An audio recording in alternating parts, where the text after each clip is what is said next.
So nadurog na natin mga ka-farming.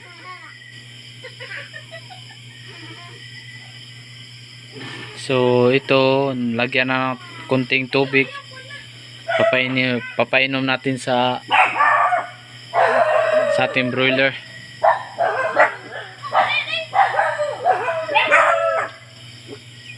Ang dali niya na mamayat mga ka-farming. Ito lang ang treatment natin sa kanya mga ka-farming, yung sili mga ka-farming. So lagyan na natin ng tubig.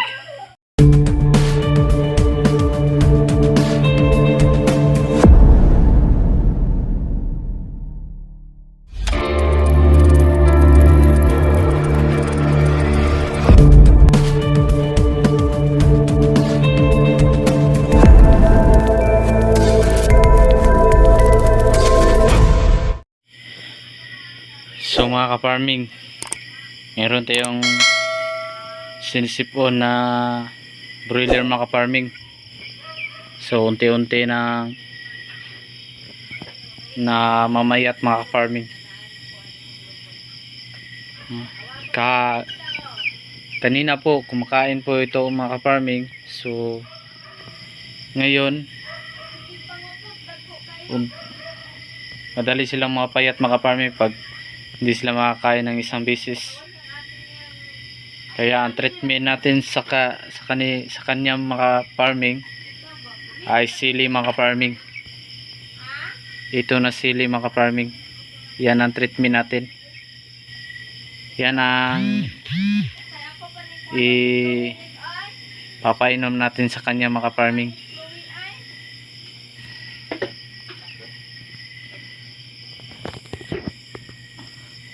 So durugin lang ito mga farming. So nadurog na natin mga farming.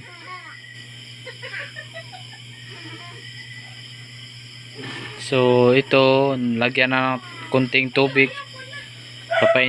Papainom natin sa ating broiler.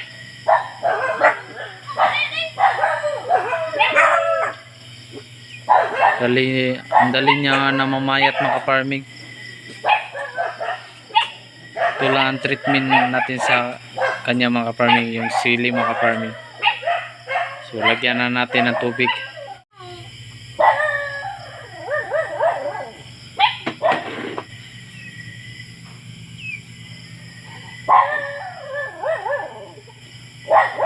Merong puti ang kanyang dumi mga farming. Ibig sabihin yan mga farming ay di normal ang kanyang dumi. So meron siyang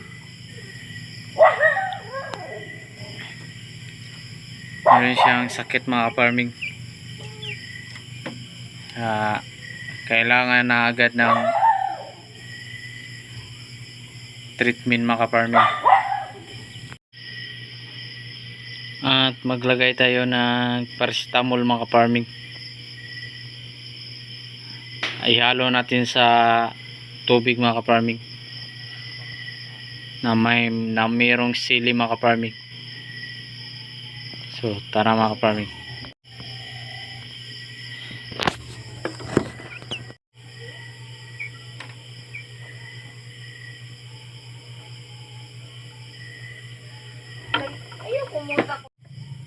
So atin ang ipapainom mga ka-farming.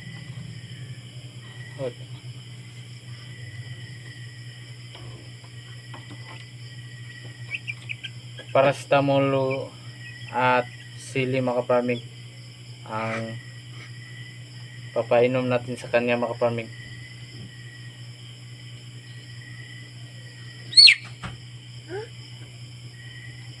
Yan lang ang treatment ko mga ka-farming.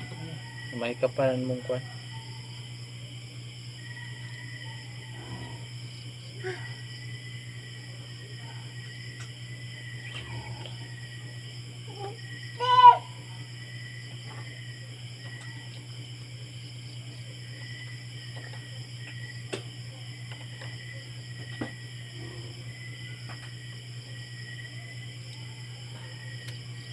Oh, dia kayaknya kamera oh.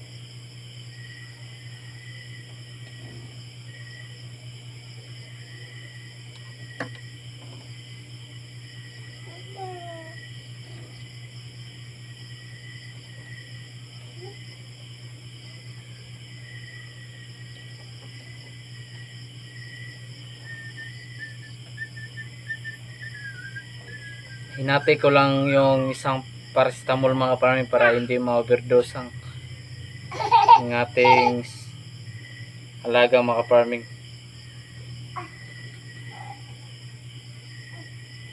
Baka hindi kayanin sa ating alaga. Yan po mga farming. Ang dali niyang namamayat mga farming.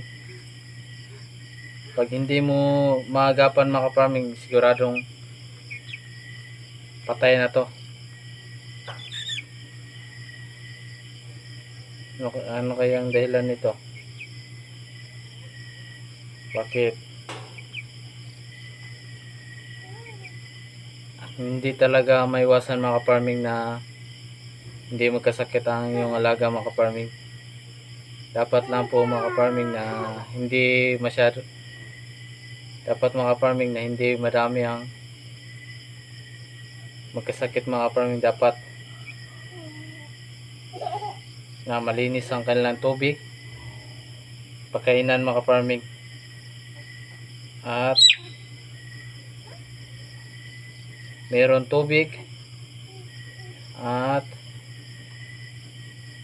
mayroon sapat na vitamins mga farming.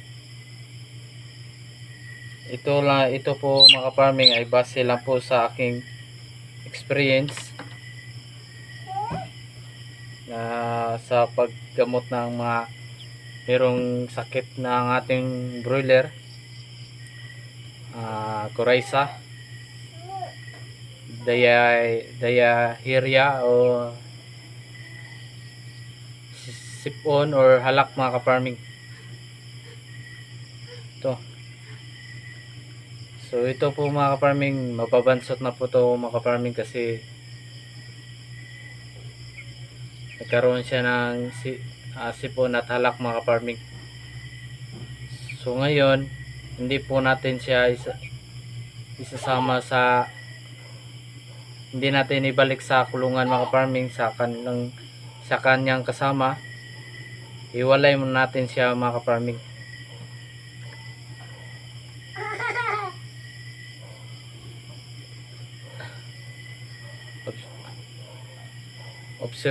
Obserbaran po natin ngayon mga farming kung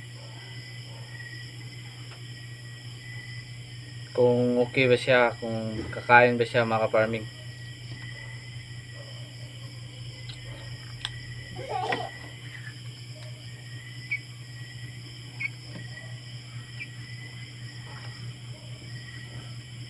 Dapat ang hinalo ko na paracetamol mga farming sa isang tabon ng Sunrox.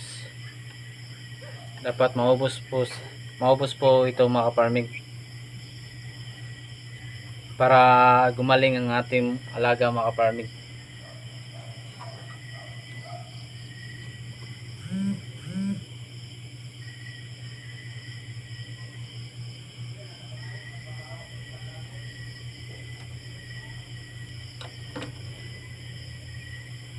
Hinga muna para gumaling ka. Sayang naman mga ka-farming kung mamamatay po ito mga ka-farming. Nasa 850 grams na po ito mga ka-farming. So medyo mabigat na to. Kung hindi po ito maagapan, siguradong siguradong mortality na po ito mga ka-farming. Sayang mga ka-farming kung mamamatay ito mga ka-farming. Dapat agapan agad ng aksyon, agapan agad mga ka-farming.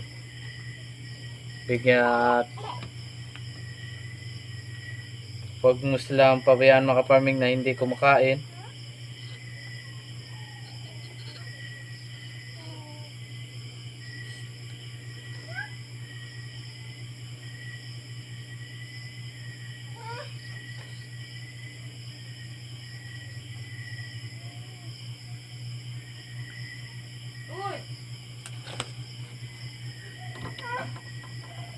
Kunti na lang mga ka-farming, oh.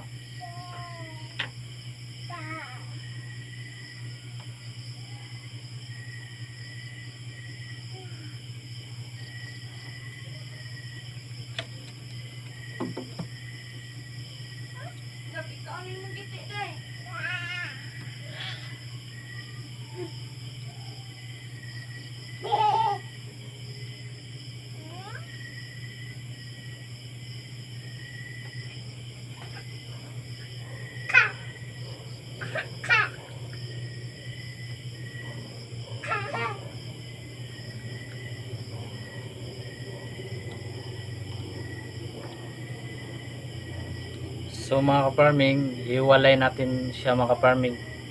Pag ibalik natin siya sa kasama niya mga ka-farming, baka makahawa ito. So another treatment na naman mga ka-farming. Dapat iwalay natin ito bago natin ibalik na natin siya mga ka-farming. Pag gumaling na siya mga ka-farming, yung maganda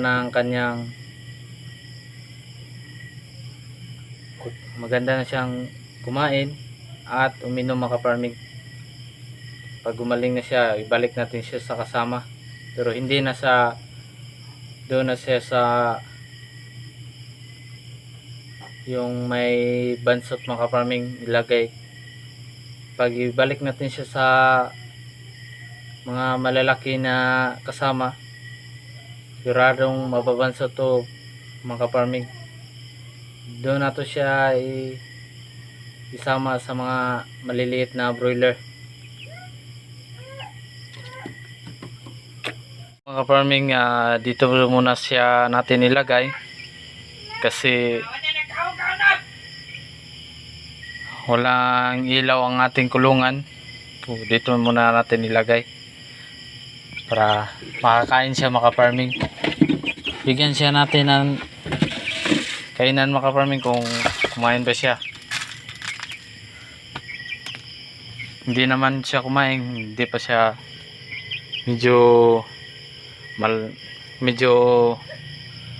malalim ang kanyang karamdaman niya mga ka-farming.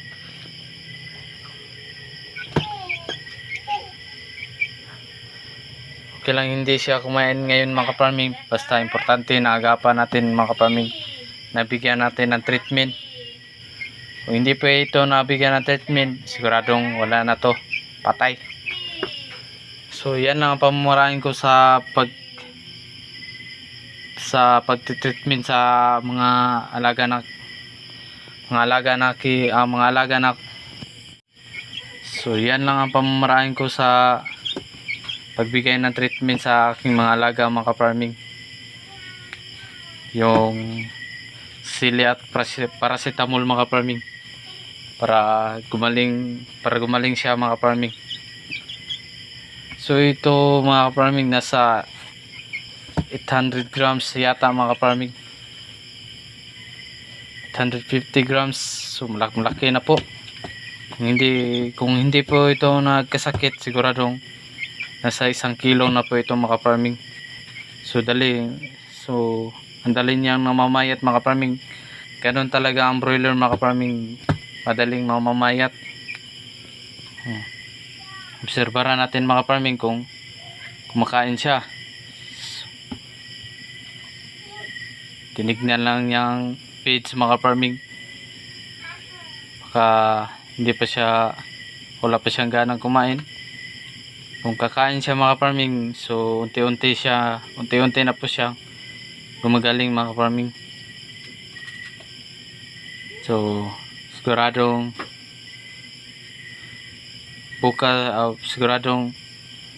gagaling ito mga ka-farming.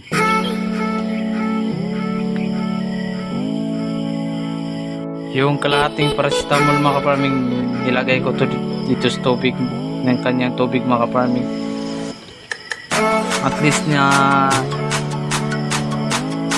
ininom niya na tubig, hindi plain water. Nilagyan ko ng paracetamol para siguradong gagaling ko ito mga ka-farming.